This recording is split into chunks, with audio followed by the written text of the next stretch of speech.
Now wait a minute. You're looking after some rabbits, right? And somebody comes along and they say that they're going to bake the grass, they're going to boil the grass, they're going to fry the grass, and then they're going to give it to the rabbit. There's not a vet in the world that would treat animals by cooking its food and then giving it cooked food.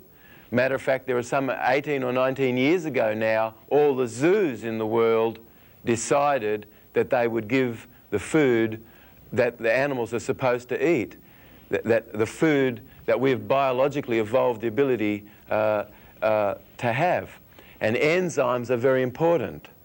And that when we cook the food, we cook the enzymes out of it. So it just makes sense to you, if you were put in charge of loving some rabbits and somebody came along and they said they were going to bake the grass or cook the grass, you know, it just doesn't make sense, huh? Something that we should think about.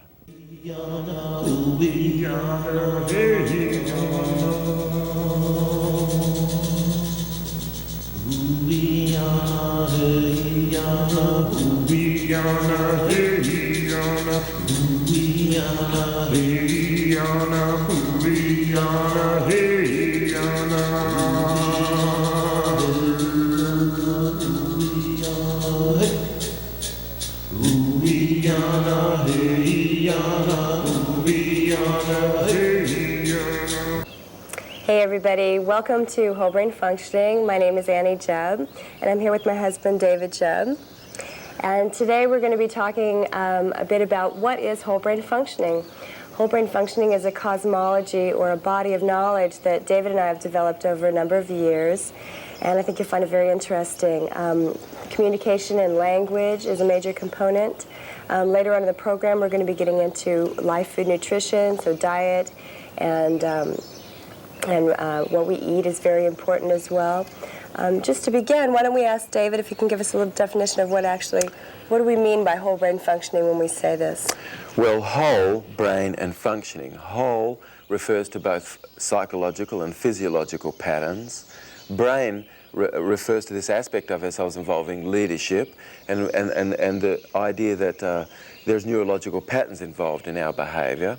And functioning is about this aspect of ourselves involving relationship, and that we're in relationship with each other and that we're in relationship with the earth. So whole brain functioning. And whole brain functioning is, in a nutshell, you really could say it's about verbal and non-verbal, so that's everything else, patterns that allow us to live in the whole of ourselves. So if I give you an example in our language, that the ancient ones left a message for us, and it's body, mind, and spirit. Body was the kinesthetic self, mind is the auditory self, and spirit was this aspect of ourselves involving enlightenment. And so there's a sequencing of our senses that's important in whole brain functioning, and the sequencing there that the ancient ones left us is to feel first, then hear and speak, but to have a preference for how we're feeling first inside, then hearing, and then seeing. And it is very amazing that we live in a world that's very top-heavy with people living in their head, valuing what they see, valuing what they hear, and maybe less than being graduating for what they're feeling and what we're doing. Right. So how we're feeling first and then hearing and then seeing allows more whole brain patterning. And another example in nutrition would be that there's a neurological threshold which really is pH sensitive. So if you're interested in getting the full use of your brain, we need to be providing the brain with the proper nutrients and things. And so just when we talk about whole brain functioning and the communications element of it, there are aspects of things that allow us to live more in the whole of ourselves, and language is a major component of this. So what kind of language, David, actually allows us more of a whole brain functioning, and is there language that allows us more of a limited brain functioning? Absolutely. When we look at neurology, something very exciting has happened. Of course, University of Tulane, University in New Orleans, Robert Heath, a neurosurgeon, did some amazing research which shows that when the septal region of the brain, which is kind of this area of the brain connecting the frontal cortex with the middle of the brain, when the septal region of the brain is firing, it neurologically inhibits the amygdala and tegmentum. And so the septal region of the brain is involving in pleasure, and the amygdala and the tegmentum are involved in aversion. So basically, if you are framing things positively, you are eliciting more whole brain functioning in people listening, and you are coming more from whole brain functioning yourself. You really could say that every single word that we use has a physiology, and that we live what we speak, and you speak what we live next. And every single word we use has a physiology.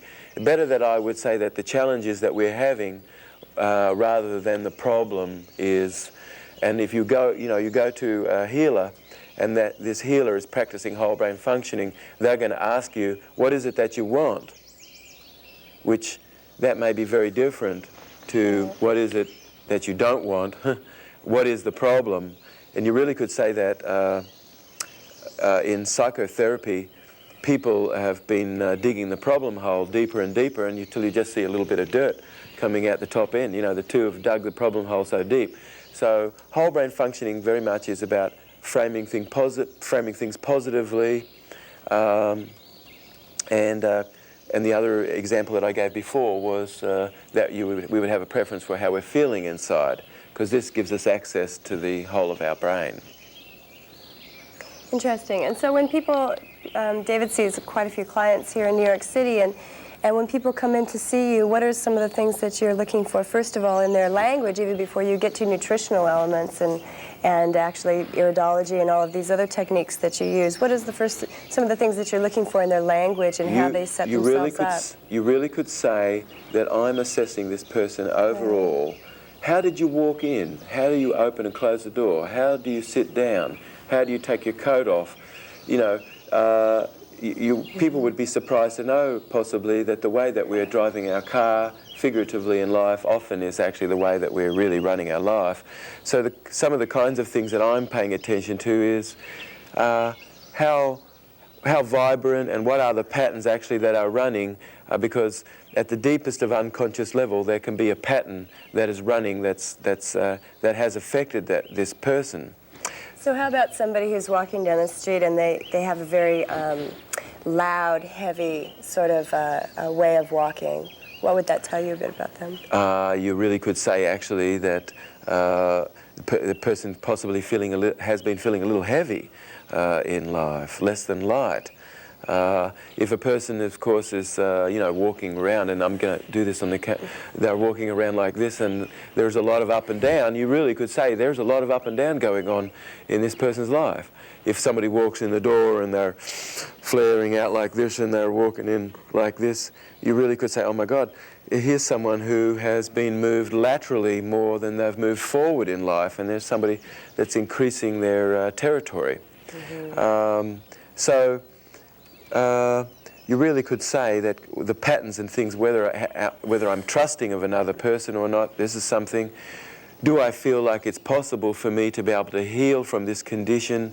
This is really something. These are the kinds of things actually that are very important, because these are the things that really are about feelings. And as we said earlier in the program, healing always occurs first with a change of our feelings. So that's something that's really key.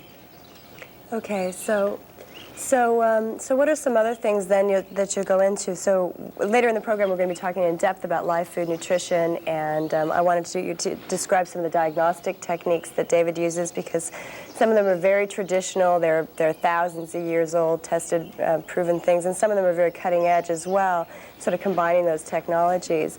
But anyway, somebody walks into you, and what are some of the things that you do actually to find out about their overall health, mental, spiritual, and physical? Well, I mean, we talked about looking at overall form and movement patterns a little, and seeing how actual succinct the movement patterns and things are. Now, other things, hair, of course, eyes, physiognomy, which is to do with how facial features and things. Tongue diagnosis, we look at the tongue, look at the eyes, and iridology. And I'm looking, of course, immediately, relatively at the person's hands and fingernails, looking at the strength of the calcium that you're keeping in your bones and things. And I'm using olfaction. I'm getting a smell for what is happening actually inside the person's stomach, what is happening if there's scalp and things. You really could say actually like our hair are chimneys, little chimneys, and you really could say that actually chemicals and things are coming up and they're coming out, cascading out of our hair, really. And so to smell the scalp and things gives me quite an idea of things that are going on. And then there's various trigger points and things that I can check and look to see what really is happening on the inside of the brain. You could say that when we were only 6 cells, and every cell was connected with every other cell, when you were an embryo, this part of your arm and the cells of this part of your arm grew out of the cells that actually occupy the liver. And today in Chinese medicine, of course, this area here of the arm is called a reflex, is called a liver gate. I may, take the person's hand and just feel the webbing in here, and this webbing can give me an indication, actually. The tissue integrity can give me an indication what's happening with the person's colon, what's happening with the person's liver and gallbladder, what's happening with the spleen and pancreas. I can look at the person's eyes and get an idea what's happening with your tummy. Do you have enough hydrochloric acid to break your food down? Right. So what's actually kind of funny is this one client has been calling up, and he has a problem with his toe, right? So it's at the very periphery of his body. And the first thing that David said is, you need to clean out your colon. You need to do some work with your stomach. And he was saying, but this is my toe. This is my toe. And it's so funny because so much of our work is to do with just reminding people that the brain is connected to everything. There's no separating us. And so he keeps coming back wanting a little ointment for the toe, and actually, maybe you can describe that case a little bit, because that's sort of interesting.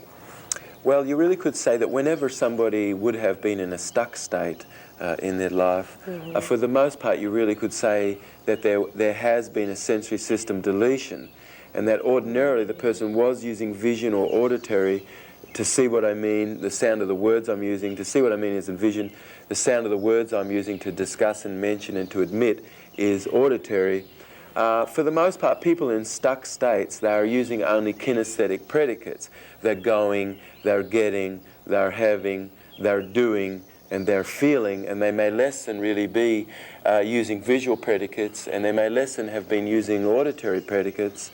And so you really could say that actually when we have access to all of our senses, it elicits more whole brain patterning, actually. There can be something that's very valuable in the use of vision, that I have the ability to be able to see where we need to go. Auditory may be very important. I may be sort of saying things to myself. So these components actually enable us to, really be able to make good decisions. So one thing you could say, just to wrap this up a little, is whole brain functioning is about verbal and non-verbal patterns. The rest of the show that we're really going to be talking mostly about blood and about nutrition. So stay tuned, and we're going to be right back.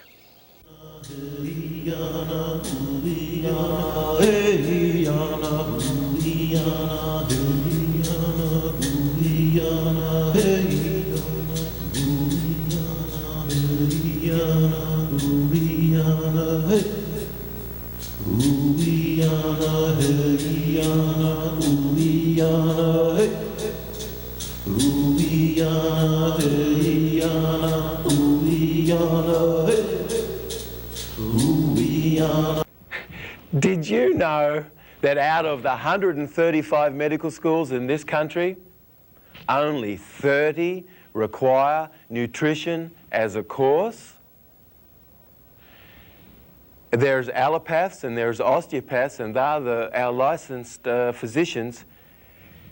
It's quite incredible, but did you know that it's only 2.5 hours of training as far as nutrition is concerned in the whole of their studies? That's something that we all should be aware of.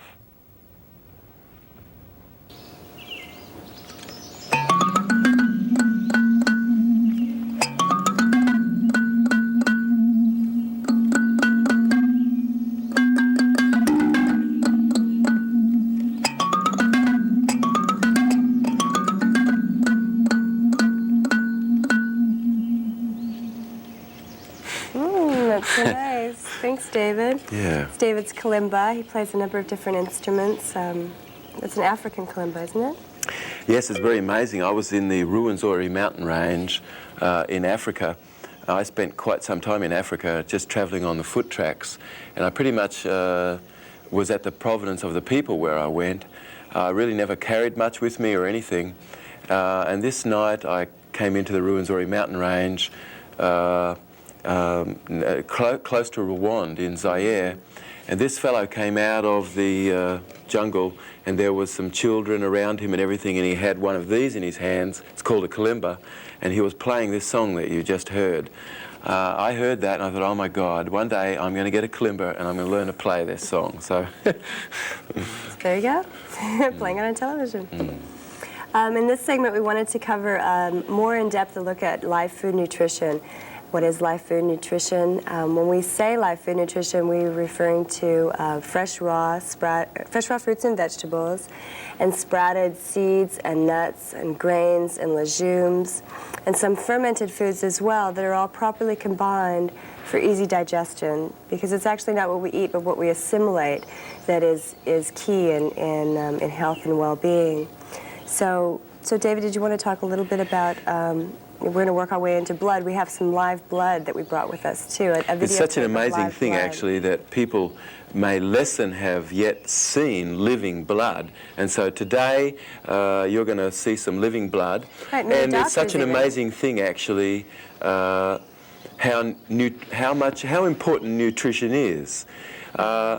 Parents at home with children, people actually who have suffered from attention deficit disorder, may be quite surprised to know this can really be helped enormously through nutrition. And unless we're breaking down the amino acids in the upper stomach here, and you're really bringing in a protein which has very good integrity, we may less than have the proper level of neurotransmitters and things upstairs. So nutrition really is important. So in nutrition, actually, we're making a definition here of nutrition in the sense that it's actually live food, food that actually has life in it. And enzymes is a key buzzword. Enzymes is the life force inside of the food.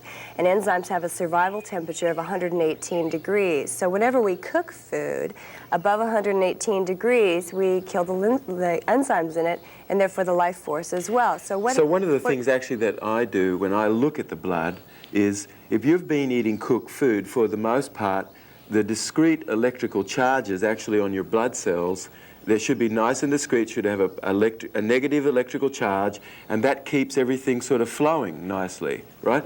But when we eat people have eaten cooked foods, it causes blood cells to have clumped and less than to be discrete and flowing quite nicely. Most people are less than aware of the kinds of things that we have in our blood. Most people are aware, of course, we have red blood cells, we have white blood cells, we have fibrin, globulin, and albumin, which are 3 blood plasma molecules. And we also have somatids, and I'm going to call them somatids because of Gaston Naessens, the person that I've studied with, who is one of the foremost microscopists in the world, that we have somatids in our blood also. So in a moment, you're going to see on the screen some blood, and you'll see a hand pointing to a smaller unit, and as you watch the blood, you'll see this little unit start to vibrate around, and you'll notice that between what you're seeing is red blood cells, and in the background you're seeing what double spores. These are somatids that have collected, and basically these also we have in our blood.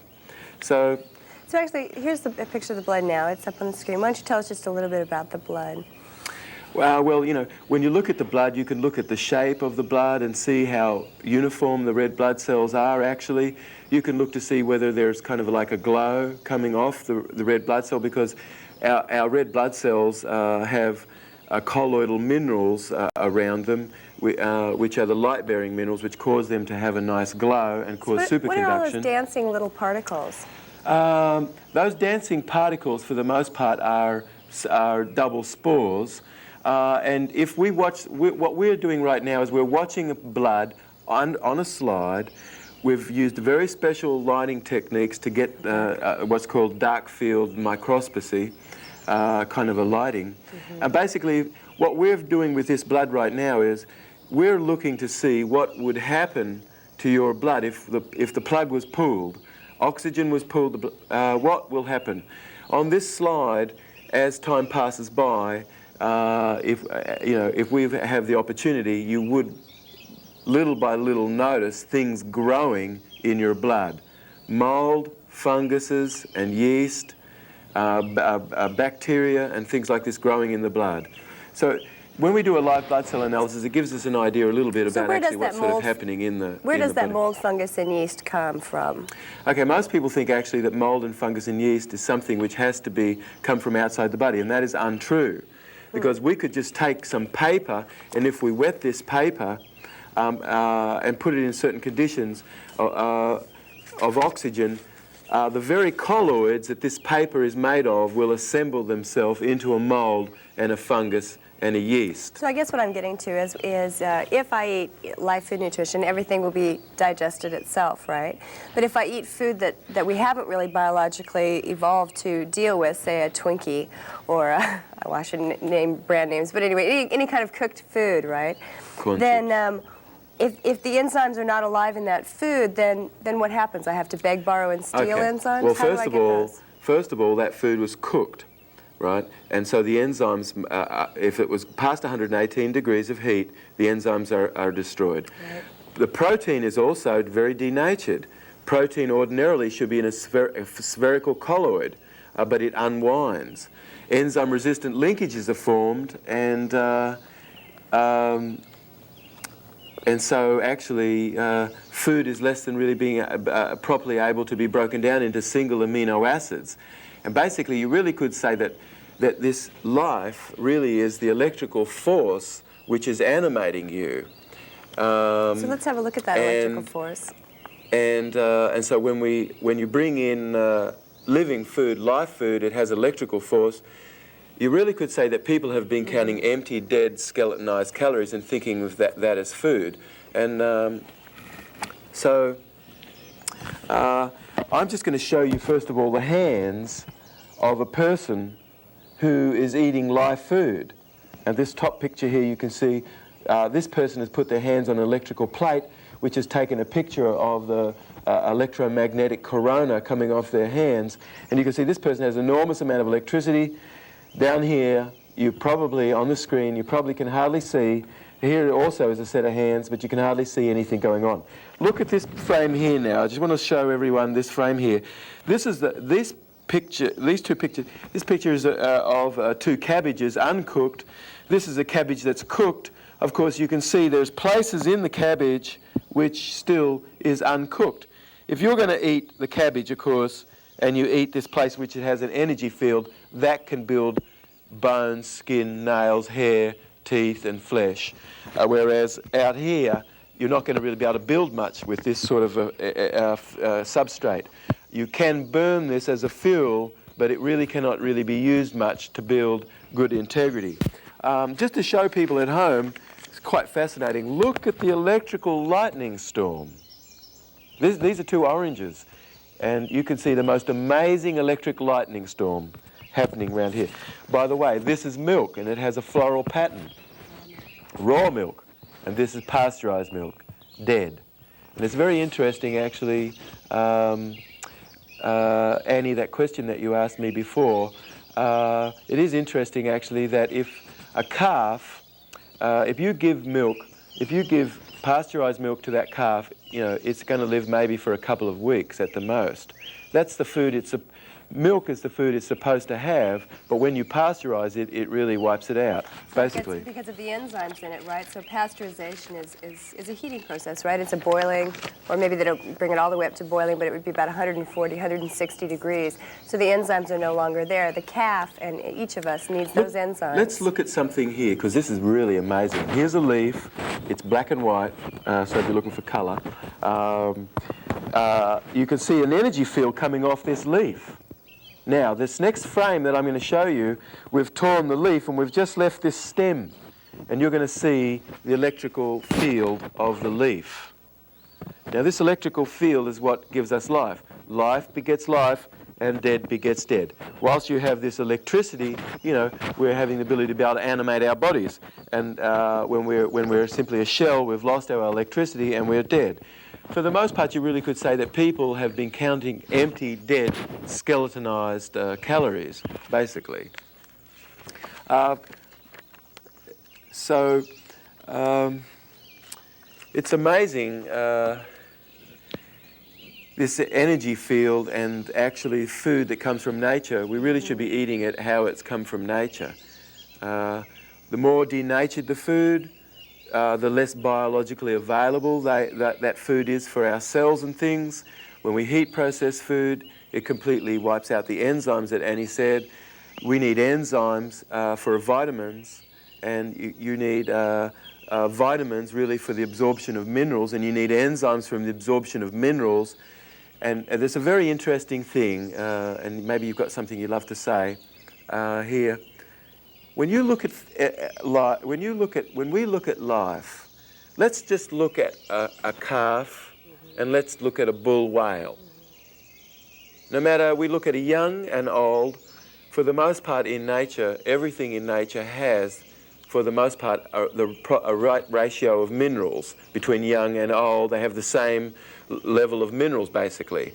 But humans, it's enormous, the disparity that there can be between minerals. Right. So let's take a look at some of those differences. Now, I know that the common fallacy is that things like pasta is really, you know, people always say, oh yeah, pasta is really good for you. But in our work, we know that pasta is one of the more evil things that you could do to your body. Will you explain like why it's difficult to break that down and what actually the process is of the grain coming from being a whole food to I wish it was possible, really, to go into things in a depth, in a way that is possible for you at home, really to be understanding the importance of this. But let's just handle this one question that Annie has talked about as far as pasta. Pasta is made from hybrid foods. Wheat, hybrid, you cannot find an semblance of that food growing in nature. Most of the foods we can, but pasta, all the cold cereals and things that people are eating, they all come from hybrid foods for the most part. Right. And so when you eat a hybrid food, it has a way less than excellent response in our body.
Walking, talking, he knew.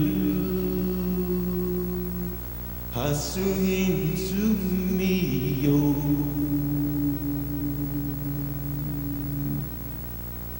Hashnadu hey na hey, Hashnadu hey na ho, Hashnadu hey na hey. Hush another hey now.